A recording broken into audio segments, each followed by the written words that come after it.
Hello dear friends, welcome to the official YouTube channel of the home academy.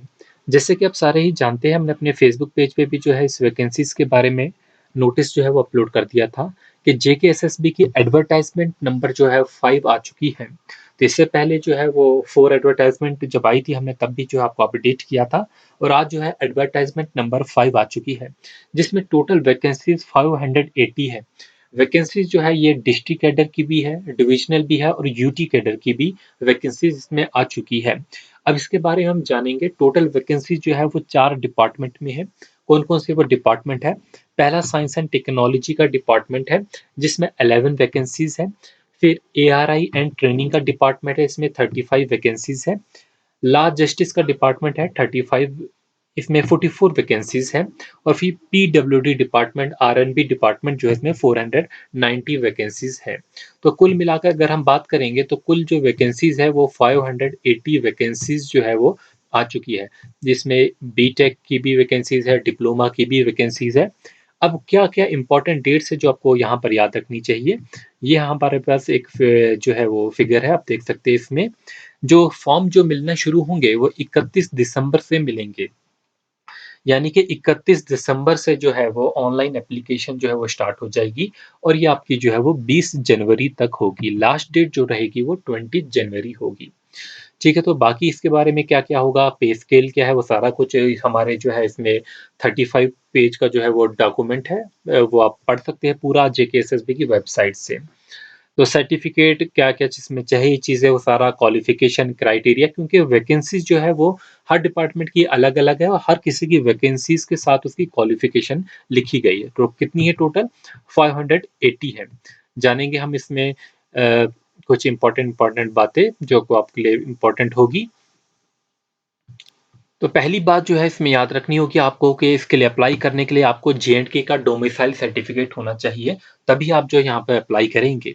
Vacancies जैसे कि मैंने बता दी कि वो यूटी, डिस्ट्रिक्ट एंड जो है वो डिविजनल कैडर की वैकेंसीज है। अब एज लिमिट की बात करेंगे। ओपन मेरिट के लिए जो है वो 40 ईयर्स है, एससी के लिए जो है वो 43 है, और बाकी कैटेगरियों का भी जो है वो एज लिमिट जो है वो यहाँ पर दिया गया है। नीचे आप देखेंगे यहाँ पर एसटी के लिए 43, आरबीए के लिए 43, एएलसी के लिए जो है 43 है। तो ज़्यादा जो है वो एक्स सर्विस मैन के लिए है, और ऐसे पर्सन जो गवर्नमेंट जॉब कर रहे हैं या कॉन्ट्रेक्चुअल एम्प्लॉयमेंट है, उनके लिए जो है वो 40 ईयर्स है। फिजिकली चैलेंज के लिए जो है वो 40 ईयर्स है। क्वालिफिकेशन जो है वो हर नोटिस में जो है वो मेंशन कर दी गई है पोस्ट के आगे ही। वो हम नीचे देखेंगे। रिजर्वेशन जो है, शेड्यूल कास्ट, शेड्यूल ट्राइब जो है, economically weaker section, person with disabilities, पहाड़ी स्पीकिंग, इनके लिए जो है वो वैकेंसीज है। ठीक है, तो यहाँ पर आप देखेंगे नीचे हमारे पास क्या क्या एप्लीकेशन फ़ी की बात करेंगे, कि जो फ़ी जो होगी वो ऑनलाइन जो होगी वो आपको पे करनी होगी, या नेट बैंकिंग के थ्रू भी कर सकते हैं। ये वेबसाइट है जहाँ से आप अप्लाई करेंगे, ssb.ssbjk.org.in।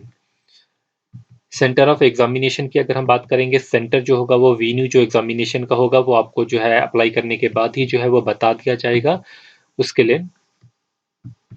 तो मोस्ट इम्पॉर्टेंट बात जो स्टूडेंट पूछते हैं कि वो स्कीम ऑफ एग्जामिनेशन का पैटर्न क्या होगा या उसका सिलेबस क्या होगा, उसके बारे में बात करेंगे। सबसे पहले जो एग्जामिनेशन होगा, it consist of objective type multiple choice question होंगे। Multiple choice question objective type होंगे, और यहाँ पर जो होगी वो नेगेटिव मार्किंग 0.25 होगी। और जो भी आप अपना मार्क्स लेंगे, कट ऑफ जो वो डिसाइड करेगा।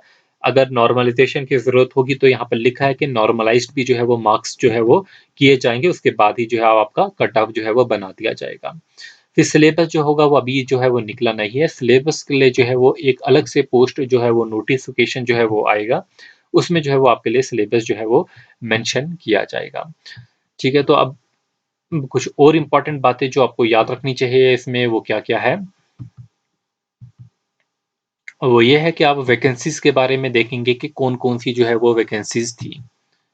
बाकी तो आप नोटिस जो है इसमें कुछ इंपॉर्टेंट इन्फॉर्मेशन है वो आप पढ़ सकते हैं। ये 35 पेजेस का नोटिस है, आप पूरा का पूरा देख सकते हैं। इसमें पूरा प्रोसीजर दिखाया है कि कैसे आपको अप्लाई करना है, कैसे फीस देनी है। ठीक है, तो वो ज़्यादा वही मेंशन किए गए। अब हम वैकेंसीज के बारे में पढ़ेंगे। तो पहला आपका पास जो डिपार्टमेंट है वो है साइंस एंड टेक्नोलॉजी का डिपार्टमेंट। इस डिपार्टमेंट में जो है वो मैट्रिक होना चाहिए, मैट्रिकुलेशन, यहाँ पर ड्राइवर की पोस्ट निकली गई है, ड्राइवर की है। इसमें 10th होना चाहिए और साथ में ड्राइविंग लाइसेंस होना चाहिए। इसमें जो है वो टेक्निकल ऑफिसर की भी पोस्ट निकली गई है। पूरी यूटी में एक पोस्ट है जिसमें इंजीनियरिंग डिग्री होनी चाहिए, चाहे वो सिविल इंजीनियरिंग, मैकेनिकल या इलेक्ट्रॉनिक्स या रिन्यूएबल एनर्जी या कंप्यूटर में हो। फिर हमारे पास जो है रिसर्च असिस्टेंट की निकली है, जिसमें जो है वो 3 वैकेंसीज़ है, 3 पोस्टें हैं। इसमें भी जो है वो डिग्री ही होनी चाहिए, किसी भी ब्रांच में वो यहाँ पर मेंशन की गई है। Master degree in any branch, science में, मैथमेटिक्स में या इंजीनियरिंग में, किसी में भी होनी चाहिए। जो भी आप रिटर्न देंगे उसी पे जो होगा वो आपका जो है वो कट ऑफ मेरिट बनेगा। तो फिर साइंस एंड टेक्नोलॉजी के बाद अगर हम देखेंगे तो junior engineer civil, JE civil की जो है वो पोस्ट आया है। यहाँ पर जो है तो डिप्लोमा डिग्री दोनों अप्लाई कर सकते हैं। टोटल वैकेंसी 144 है सिविल की, जिसमें 71 जो होगी वो ओपन मेरिट की होगी। बाकी कैटेगरीज वाइज जो है वो दिया गया है। फिर मैकेनिकल की बात करेंगे, टोटल वैकेंसी 30 होगी और इसमें जो है वो डिप्लोमा डिग्री तीनों जो है वो एलिजिबल है। टोटल वैकेंसी 30 है, जिसमें से 15 जो होगी वो हमारे ओपन मेरिट की वैकेंसीज होगी। फिर पब्लिक वर्क डिपार्टमेंट की बात करेंगे, इसमें ड्राफ्टमैन की वैकेंसी है।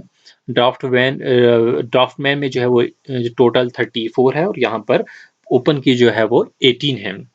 तो इसमें भी जो है 2 ईयर का ड्राफ्टमैन ट्रेनिंग कोर्स होना चाहिए, सर्टिफिकेट होना चाहिए या तो डिप्लोमा होना चाहिए सिविल इंजीनियरिंग में। फिर इसमें हम बात करेंगे ड्राफ्टमैन मैकेनिकल की, जिसमें 9 पोस्टें हैं। इसमें भी जो है वो डिप्लोमा होना चाहिए। डिग्री का मेंशन जो है वो नहीं किया हुआ है, डिप्लोमा या सर्टिफिकेट होना चाहिए। फिर यहाँ पर हम बात करेंगे वर्क सुपरवाइजर। या वर्क सुपरवाइजर जो है ये डिवीजन कैडर कश्मीर की है। इसमें मैट्रिक होना चाहिए और या तो आईटीआई का होना चाहिए। ठीक है, तो इसमें 38 है, ये पीडब्ल्यूडी की है। फिर जूनियर स्टेनोग्राफर डिवीजन कश्मीर की है। फिर हम देखेंगे डिवीजन जम्मू की वैकेंसी है, जिसमें स्टेनोग्राफर है ये। इसके बाद जूनियर असिस्टेंट है। फिर डिवीजन कैडर कश्मीर की जो है जूनियर असिस्टेंट की निकली हुई है, 45 है इसमें। आप देख सकते हैं इस तरीके से जो है वो कैटेगरी वाइज जो है वो ब्रेकअप जो है वो दिया गया है। और आपको यही याद रखना है कि एग्जाम कब से फॉर्म मिलेंगे, कब से आप अप्लाई कर सकते हैं, ये सारी चीज़ें जो है वो याद रख सकते हैं। बाकी अपनी क्वालिफिकेशन के हिसाब से आप देख सकते हैं कि आगे हर जगह जो है वो क्वालिफिकेशन जो है वो लिखी गई है। जैसे कि ये कलर की पोस्ट है तो आगे स्किल टेस्ट होगा, इसमें ग्रेजुएशन होनी चाहिए। रिमार्क्स में सारी चीज़ें जो है वो मेंशन कर दी गई है। तो आप एक बार इस नोटिस को ज़रूर देखें, जो जिसमें आप अप्लाई कर सकते हैं, तो उसमें आप अप्लाई कीजिए अपनी क्वालिफिकेशन को देख कर कि कहाँ-कहाँ आप एलिजिबल हैं।